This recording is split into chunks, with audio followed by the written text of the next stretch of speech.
तो hello student, आप लोग कैसे हैं? उम्मीद है आप लोग अच्छे होंगे। तो चलिए इस क्लास 10th के पहले चैप्टर पॉलिटिक्स का आज से हम लोग शुरू करेंगे। आप लोग को क्लास 10th के इस नए जर्नी में आपका स्वागत है। शुरू करते हैं क्लास 10th के पॉलिटी। तो इसमें टोटल आपको 5 चैप्टर पढ़ने हैं, ठीक, जिसमें से पहले जो चैप्टर है वही जो पहला चैप्टर है, यह पॉलिटिक्स। पॉलिटिक्स में यह पहला चैप्टर है पावर शेयरिंग, यही आपको पढ़ना है। तो हम लोग शुरू करेंगे। पावर शेयरिंग होता क्या है? तो जैसे कि कोई भी कंट्री है, ठीक, कोई भी डेमोक्रेटिक कंट्री है, अगर वहाँ पर पावर शेयरिंग का मतलब होता है कि किसी भी देश को चलाने के लिए जो शक्ति है वह किसी एक के हाथ में ना रहे, तभी पावर शेयरिंग किया जाता है, ठीक। तो कोई भी डेमोक्रेटिक कंट्री है वहाँ पावर शेयरिंग होना जरूरी है। तो चलिए सबसे पहले समझते हैं कि पावर शेयरिंग होता क्या है आगे। What is power sharing? तो पावर शेयरिंग का मतलब है कि किसी भी ऑर्गन्स ऑफ गवर्नमेंट के बीच या फिर कोई भी सोशल ग्रुप हो, लिंग्विस्टिक ग्रुप हो, ये सब के बीच पे पावर शेयरिंग किया जाए। मतलब कि किसी देश में सबको समान अधिकार जो मिलता है, किसी को बोलने का अधिकार, जो कि इक्वालिटी का आधार है, रिलीजियन को मानने का अधिकार, ये सब अगर अधिकार कहीं से आया है तो ये सब पावर शेयरिंग से ही आया है।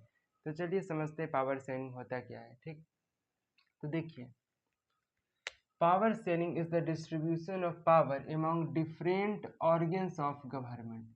डिफरेंट ऑर्गन्स कहने का मतलब कि जो सरकार है, ठीक, सरकार का जितने जो अंग है उनके बीच में पावर का शेयर किया जाता है, ठीक। मेनली पावर का शेयरिंग जो होता है वह मेजर टाइप से 3 जगह पर ज़्यादा से ज़्यादा मात्रा में किया जाता है।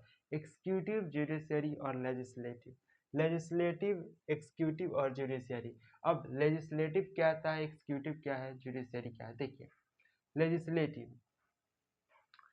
देखिए सबसे पहले समझते हैं कि लेजिस्लेटिव से था। लेजिस्लेटिव क्या है? जो कि लॉ को बनाता है, ठीक, मेकिंग लॉ। एग्जीक्यूटिव जो कि लॉ को एग्जीक्यूट मतलब कि लॉ को पूरी जगह पर फैलाता है, लॉ को पालन करवाता है, ठीक। और जुडिशियरी, जुडिशरी क्या? रूल ऑफ लॉ, मतलब कि सब पर एक नज़र रखता है कि सब अपने से रूल का, लॉ का सही से पालन कर रहे हैं कि नहीं कर रहे, ठीक। और उसके बाद पहला क्या था? Organs of government. दूसरा क्या? Different level. अब पावर का जो शेयर होता है डिफरेंट लेवल पर भी किया जाता है। जैसे कि हमारे अगर भारत की बात करें तो यहाँ पर यूनियन गवर्नमेंट, स्टेट गवर्नमेंट और लोकल गवर्नमेंट है, ठीक। तो इसके बीच में से सबसे ऊपर क्या होता है? यूनियन गवर्नमेंट, फिर स्टेट और फिर लोकल। यह तीनों के बीच जो पावर का शेयर है, जो पावर का डिस्ट्रीब्यूशन है, ठीक, इसको बोलते हैं क्या? Different level. उसके बाद some time power sharing among social group. अब सोशल ग्रुप में क्या होता है? कुछ सोशल ग्रुप के बीच भी पावर शेयरिंग किया, जैसे कि लैंग्वेज के आधार पर, जिसको बोलते हैं कि लिंग्विस्टिक, इथनिक के आधार पर और रिलीजन कम्युनिटी, इनके आधार पर पावर का शेयर किया जाता है, ठीक। अब इथनिक क्या होता है, रिलीजन कम्युनिटी क्या होता है? तो देखिए इथनिक क्या होता है, जैसे कि हमारा देश भारत की अगर बात करें तो इसमें बहुत अलग अलग कल्चर के लोग रहते हैं, बहुत अलग अलग रिलीजन को फॉलो करने वाले, बहुत अलग अलग भाषा को बोलने वाले होते हैं। तो जो अलग अलग भाषा को बोलते हैं ना, उसी को बोलते हैं इथनिक कॉम्पोजिशन। अलग अलग भाषाएं के बोलने वाले हमारे देश में है, ठीक। ठीक उसी प्रकार जो रिलीजियन है, ठीक, जैसे कि हमारा देश भारत की बात करें तो यह एक डाइवर्स कंट्री है, ठीक। इसमें विविध अलग अलग भाषा को बोलने वाले हैं, अलग अलग कल्चर, अलग अलग रिलीजियन को जो फॉलो करते हैं उसी को बोलते हैं रिलीजियस ग्रुप, ठीक। तो power sharing among different religion, ठीक, power sharing among different groups, power sharing among different organs, ठीक। अब उसके बाद यह जो चैप्टर है पावर शेयरिंग, ठीक। अब पावर शेयरिंग को समझने के लिए हमको सबसे पहले शुरू करते हैं दो कहानी से। कहानी है दो देश की, जिसका नाम है, पहला का बेल्जियम और दूसरा का श्रीलंका। शुरू करते हैं बेल्जियम का कहानी क्या है और श्रीलंका का कहानी क्या है। बेल्जियम में ऐसा क्या हुआ कि वहाँ पर पावर शेयरिंग करना पड़ गया, और श्रीलंका में क्या हुआ कि वहाँ पर पावर शेयरिंग करना पड़ गया। पावर शेयरिंग, ठीक। आपको यह कहानी को पढ़ने के बाद, ठीक, इसका जो कहानी समझिएगा और इसका जो रिजल्ट आता है, ठीक, उससे आपको पता चलेगा कि पावर शेयरिंग कितना ज़रूरत है किसी देश के लिए, ठीक। पहली नंबर अगर बात हम करें तो बेल्जियम और श्रीलंका दोनों क्या है? दोनों एक डेमोक्रेटिक कंट्री है, दोनों एक डेमोक्रेटिक प्रजातांत्रिक देश है। जिस प्रकार अपना भारत, अपना जो इंडिया है क्या एक डेमोक्रेटिक कंट्री, उसी प्रकार बेल्जियम और श्रीलंका भी क्या है एक प्रकार का डेमोक्रेटिक कंट्री है। ठीक, अब ये क्या है एक स्मॉल कंट्री यूरोप है। अब बेल्जियम है कहाँ, तो यूरोप का एक छोटा सा देश है जिसका नाम है बेल्जियम। ठीक, उसी प्रकार अगर हम श्रीलंका की बात करें तो श्रीलंका कहाँ है, देख लीजिए यहाँ पर अपना मान लीजिए ये अपना भारत है। ठीक, भारत का ये साउथर्न पॉइंट है। ठीक, यही जो साउथ वाला पॉइंट है ना, इसी से थोड़ा सा दूर पर यहाँ क्या है श्रीलंका। तो Sri Lanka and island nation, Sri Lanka क्या है एक द्वीपीय राष्ट्र है, just a few kilometre from the southern coast of Tamil Nadu. ठीक, भारत में यहाँ पर तमिलनाडु पड़ता है और तमिलनाडु से ही कहाँ थोड़ा दूर पर यहाँ पर कौन है, श्रीलंका है। ठीक, अब उसके बाद इसका जो एरिया है, इसका जो पॉपुलेशन है किसका, बेल्जियम का। बेल्जियम का जो एरिया है ना, हम लोग अपने देश से अगर कंपेयर करें तो हम लोग जानते हैं कि हमारे देश में 28 स्टेट है, उसमें से एक है हरियाणा। और हरियाणा का जितना बड़ा एरिया है, ठीक, उसका एकदम आधा, उसका हाफ पार्ट एरिया का है बेल्जियम का। और इसका जो पॉपुलेशन है, इसका पॉपुलेशन कितना है, 1 करोड़ इसका पॉपुलेशन है। ठीक, किसका, बेल्जियम का 1 करोड़ पॉपुलेशन है। ठीक, लेकिन वही है अगर बात करें हम श्रीलंका की, तो श्रीलंका में क्या है, यहाँ का पॉपुलेशन कितना है, 2 करोड़। ठीक, और इसका जो कितना है, about the same age Haryana. और इसका पॉपुलेशन और साइज क्या है, साइज नहीं, पॉपुलेशन क्या है, हरियाणा की बराबर है। ठीक, अब उसके बाद क्या होता है कि यहाँ पर भी क्या है, इथनिक कंपोजिशन। अब इथनिक पहले समझिए कि इथनिक वर्ड होता है क्या है, इथनिक का मतलब देखिए, तो इथनिक, इथनिक क्या है, is social diverse based on the shared culture.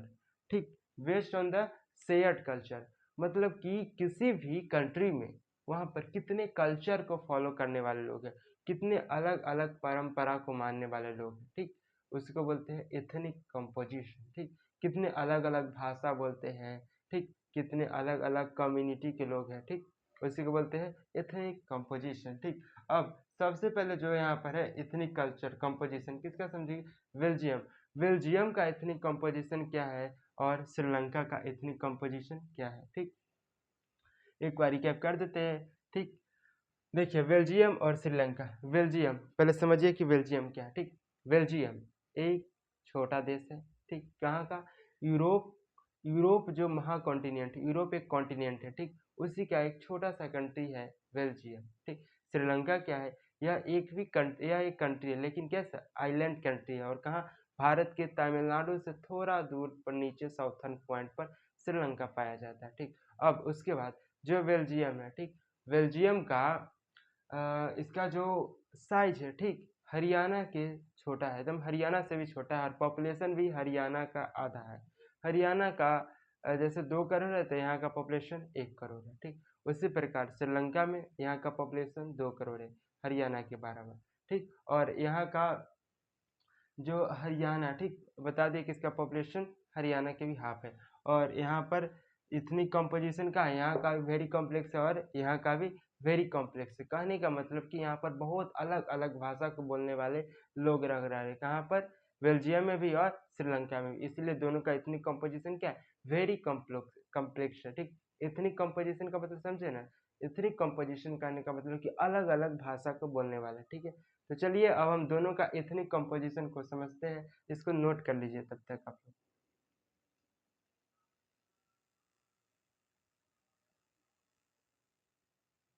तो हम लोग अब आगे बढ़ते हैं। तो हम लोग ने कुछ प्रॉपर्टीज को पढ़ लिया था दोनों देश के बारे में। अब हम लोग देखते हैं कि दोनों का जो बेल्जियम और श्रीलंका का एथनिक कंपोजिशन कैसा है। तो देखिए सबसे पहले बेल्जियम।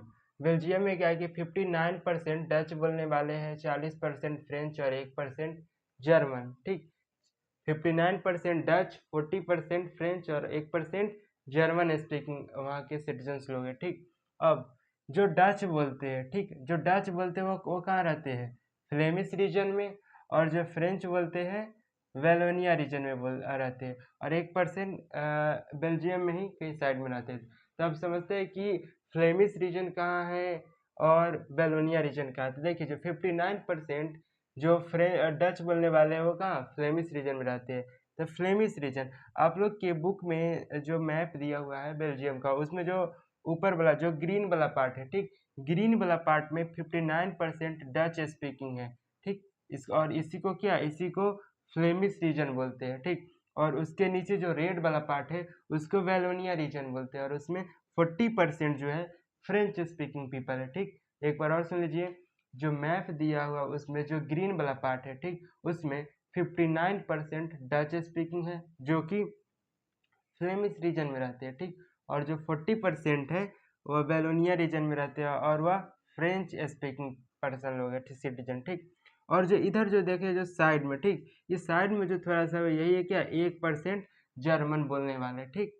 अब होता क्या है कि यह कंट्री है, ठीक। अब इसका भी कुछ ना कुछ कैपिटल होगा, तो इसका जो कैपिटल है वह ब्रुसेल्स है, ठीक। वह क्या इसके सेंटर में है, ये क्या, ये इसका कैपिटल सिटी है जिसका नाम है ब्रुसेल्स, ठीक। अब देखिए, अब जो बताया, जो डाटा बताया, जो 59% जो अपर रीजन ग्रीन में रह रहे हैं, जो फ्लेमिश रीजन उसमें डच स्पीकिंग है, ठीक। 40% बेलोनिया रीजन में फ्रेंच स्पीकिंग, 1% जर्मन। ये आपका पूरा होल कंट्री का डाटा बताया, ठीक। कि मतलब जो उस देश का जितना पॉपुलेशन है, उस टोटल पॉपुलेशन को मिलाकर जो ऊपर का 59% है वह डच स्पीकिंग है और वह फ्लेमिश रीजन में रहते हैं, और नीचे का जो 40% है वह फ्रेंच स्पीकिंग है और बेलोनिया रीजन में रहते हैं, और 1% जो बचे जर्मन बचे। अब बात करते हैं इसके कैपिटल सिटी का, ठीक। और इसका जो कैपिटल सिटी है, ठीक, वह कहाँ है, ब्रुसेल्स है इसका कैपिटल सिटी। लेकिन इसके कैपिटल सिटी का भी क्या है, यहाँ का भी इतनी कॉम्पिटिशन अलग अलग, पूरे देश का तो देखिए, लेकिन पूरे देश में 3 टाइप का भाषा बोलने वाले हैं। उसी प्रकार जो इसका कैपिटल है उसमें भी क्या, टोटल 2 टाइप की भाषा जैसे कि पहला जो 20% है क्या, डच स्पीकिंग है, और जो 80% है क्या, फ्रेंच स्पीकिंग। कहाँ, इसके कैपिटल सिटी में, यहाँ पर ब्रुसेल्स में, ठीक। इसके सेंटर में कैपिटल सिटी है ब्रुसेल्स में, ठीक। और क्या है यहाँ पर, ठीक, जो कि जिसमें 20% डच और 80% फ्रेंच बोलने वाले हैं। अब इसका जो होल कंट्री है, ठीक, वहाँ पर भी वहाँ का देख लिए कि ये जो होल कंट्री का टोटल डाटा है, और ये क्या उसके कैपिटल सिटी का। अब बात यहाँ पर क्या होता है कि किसी भी देश का कोई ना कोई तो ऑफिशियल लैंग्वेज होता है, ठीक। तो उसी प्रकार बेल्जियम का ही ऑफिशियल लैंग्वेज बनाने का बात चल रहा है। अब होता क्या है कि बेल्जियम का ऑफिशियल लैंग्वेज तो कोई एक ही हो सकता है, लेकिन यहाँ पर इतने सारे लैंग्वेज बोलने वाले हैं, 3 लैंग्वेज, और वो भी इतने इतने पॉपुलेशन में, ठीक। लेकिन इसका कैपिटल में भी देखिए, अब जो चीज़ यहाँ होल कंट्री में सबसे ज़्यादा है डच स्पीकिंग बोलने वाले, वही चीज़ यहाँ पर ब्रुसेल्स में आता है, डच स्पीकिंग कौन है सबसे कम इसकी कैपिटल सिटी में, ठीक। ठीक उसी प्रकार उसके बाद क्या है, फ्रेंच यहाँ पर इसके बाद यहाँ फ्रेंच ही बोला जाता है, ठीक। 59% डच के बाद 40% फ्रेंच बोला जाता है होल कंट्री में, लेकिन इसके कैपिटल में 80% फ्रेंच बोला जा रहा है। अब होता क्या है कि यहीं पर दोनों में झगड़ा टाइप का हो जाता है, दोनों में कन्फ्लिक्ट हो जाता है, क्योंकि दोनों यहाँ कैपिटल का भी मान्यता होगा, क्योंकि देश का कैपिटल है और यह होल कंट्री है। अब यहाँ पर सरकार को सोचना होता है कि यहाँ ऑफिशियल लैंग्वेज क्या बनेगा। तब तक ही होता क्या है कि आपस में लोग ही आपस में सब लड़ने लगते हैं कि हम फ्रेंच को ऑफिशियल लैंग्वेज बनने देंगे, और कोई बोलता है हम जर्मन, कोई बोलता है कि हम डच बनेगा। इसी में होता है क्या है कि आपस में कन्फ्लिक्ट हो जाता है, ठीक। अब उसके बाद जो कन्फ्लिक्ट होता है, ठीक, जो फ्रेंच स्पीकिंग, ये बता दी कि जो माइनॉरिटी और मेजोरिटी बता दिए थे कि कौन कहाँ कितना ज़्यादा और कितना कम है, ठीक। तो जो फ्रेंच स्पीकिंग माइनॉरिटी है, ठीक, जो फ्रेंच स्पीकिंग कहाँ है, यहाँ पर कैपिटल में, माइनॉरिटी में है। लेकिन वही चीज़ अगर हम यहाँ बात करें कैपिटल सिटी में, तो वहाँ पर कहाँ है, मेजोरिटी में, ठीक। अब लेकिन होता क्या है कि जो यहाँ कम होने के बावजूद भी यह क्या है, अमीर है, रिच है, और इनके पास एजुकेशन, इनका हर एक फैसिलिटी इनके पास, ठीक। अब उसी को लेकर के क्या क्या होता है कि अब जो डच स्पीकिंग पर्सन, ठीक है, मेजोरिटी में है।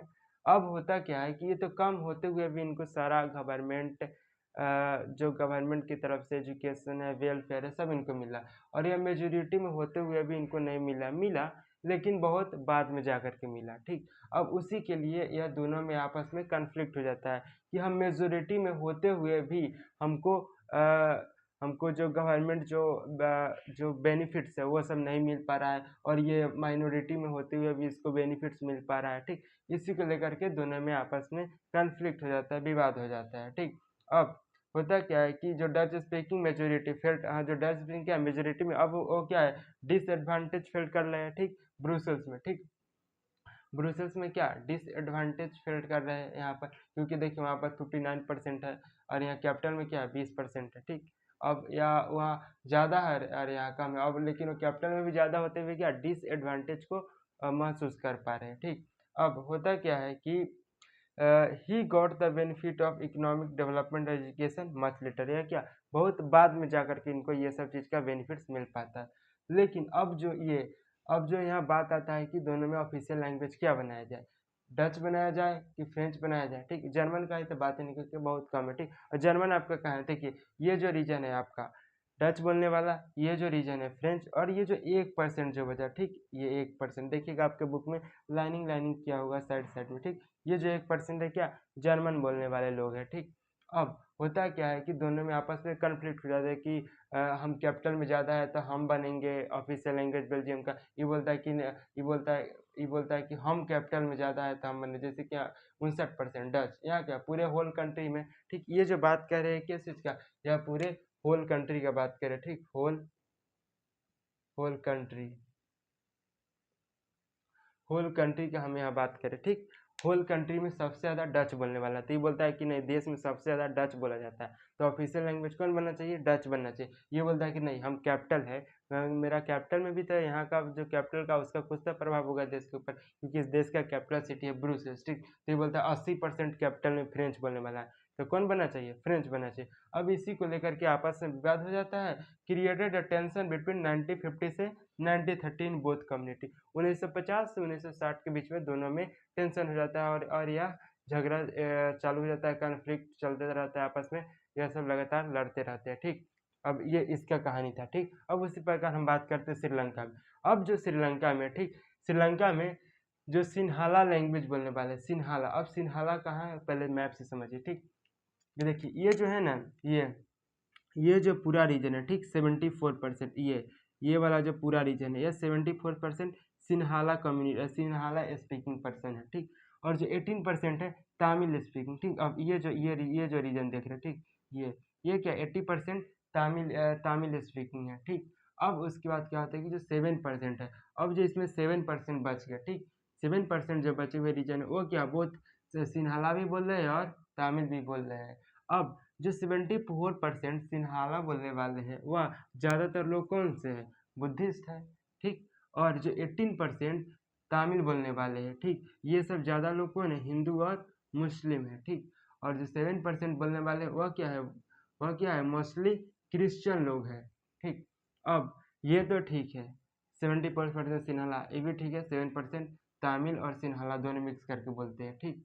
अब ये 18% की बात करें तो ये भी दो भाग में बट गया क्या, ये देखिए 13% श्रीलंकन तमिल, जो वहाँ के श्रीलंकन निवासी है, ठीक, वह कौन सा जो 13% है वह तमिल स्पीकिंग है, श्रीलंकन तमिल, ठीक। और जो 5% है वो कौन है, इंडियन तमिल।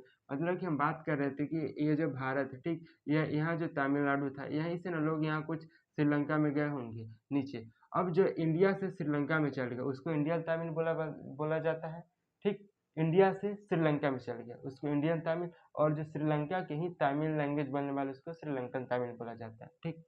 अब जो भारत से इंडिया गए, सॉरी, इंडिया से ब्रुसेल्स गए, ठीक, वह कौन है 5% तमिल स्पीकिंग, कौन, इंडियन तमिल। अब ये जो लोग कौन है, हिंदू है मुस्लिम है। अब देखिए यहाँ पर ये जो 18% लोग हैं, ठीक, 18%, ये कौन है, यह जो तमिल स्पीकिंग। अब इसी में जो दो भाग बचेगा कौन, इंडियन तमिल और श्रीलंकन तमिल, ठीक है, श्रीलंकन तमिल और इंडियन तमिल, ठीक है, ये वाला रीजन है।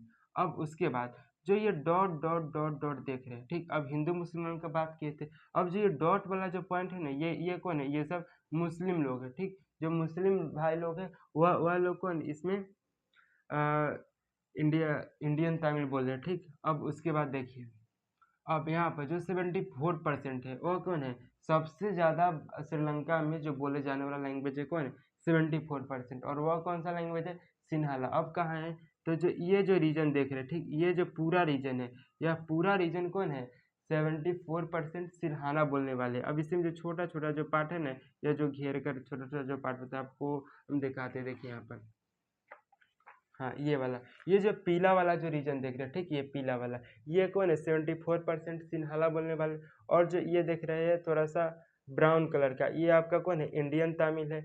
और जो ये रेड कलर का, ये जो रेड कलर का देख रहे हैं, ठीक, और जो ये रेड कलर का कौन सा श्रीलंकन तमिल है। और जो बीच में डॉट डॉट डॉट डॉट देख रहे हैं, ये कौन है मुस्लिम लोग है, ठीक, मुस्लिम लोग हैं। तो ये इसका इथनिक कंपोजिशन। अब बात यहाँ भी चलता है किस चीज़ का, ऑफिशियल लैंग्वेज बनाने का। अब हम देन देखे थे कि दोनों कंट्री का जो इथनिक कंपोजिशन है क्या बहुत ही कॉम्प्लेक्स है। अब यहाँ तो आपस में अब कॉन्फ्लिक्ट शुरू हो चुका है, ठीक, अब होगा क्या कि यहाँ भी आपस में कॉन्फ्लिक्ट शुरू हो जाएगा, ठीक। अब देखिए, अब ये जो है यहाँ भी, क्योंकि यहाँ पर भी तो यह जो देश है इसका भी कुछ ना कुछ ऑफिशियल लैंग्वेज बनना चाहिए, और इसका भी। अब ये दोनों के बीच में क्या होता है कि कॉन्फ्लिक्ट शुरू हो जाता है। अब ये दोनों आपस में झगड़ रहे हैं, लड़ रहे हैं, ठीक। तब अब इसी चीज़ को हम लोग क्या करेंगे कि अगले लेक्चर में देखेंगे कि ये जो सॉल्यूशन है दोनों आपस में कैसे किए अपने आप को, ठीक। कौन ऑफिशियल लैंग्वेज बना, कौन नहीं बना, और कौन किस प्रोसेस से ऑफिशियल लैंग्वेज बना। क्या आपस में लड़ करके ऑफिशियल लैंग्वेज बन गया, या फिर किसी को भगा दिया तो ऑफिशियल लैंग्वेज बना, ठीक। और इधर सिन्हाला वालों को देखेंगे तो ये मेजोरिटी में है, ठीक। अब मेजोरिटी में होने से इसको क्या हुआ कि जो छोटे छोटे जो है ये 18% तमिल और 7% सिन्हाला तमिल, ये दोनों के ऊपर दबाव बनाएंगे। और ईवी क्या करते हैं, ईवी देखिए 59% ज़्यादा में, अब ये क्या दबाव बनाएंगे इधर। तब यही सब चीज़ आपस में होता है, ठीक।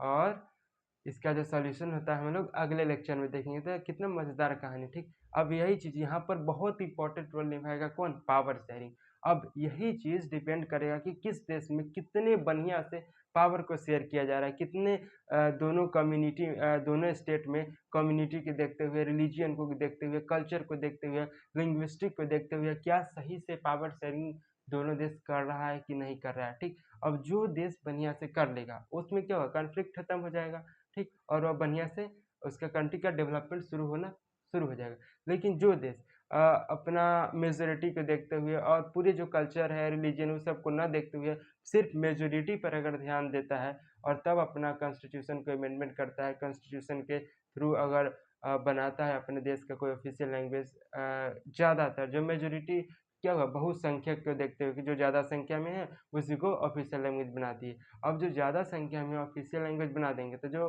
कम संख्या में उसको तो बुरा लगेगा, ठीक। तो अब क्या होता है कि यही चीज़ देखते हैं कि दोनों देश आपस में क्या करता है, ठीक। तो इससे पहले आप लोग को एक क्वेश्चन दे देते हैं, ठीक। आप लोग इसका आंसर कमेंट में कर दीजिएगा कि आखिर क्या हुआ होगा, ठीक। क्वेश्चन है, आप ही लोग का बुक का क्वेश्चन है कि क्वेश्चन क्या है कि just imagine what could happen in the situation like this. आप कल्पना करिए कि दोनों देश का यह स्थिति है लैंग्वेज का, ठीक। तो दोनों देश में क्या हो रहा होगा, ये मेजोरिटी में है तो क्या इसको दबा रहा होगा, कि ये मेजोरिटी में सिन्हाला वाला था, ये जो श्रीलंकन तमिल, इंडियन तमिल है, ये उसको लोग को दबा रहे होंगे, लड़ रहे होंगे, झगड़ रहे जो कर रहे होंगे, ठीक। तो आप इसको कमेंट करिए, और वीडियो अच्छा लगा होगा तो कमेंट करिए, अगले लेक्चर के लिए भी कमेंट करिए। धन्यवाद, पढ़ते रहिए, मचाते रहिए। जय हिंद, जय भारत।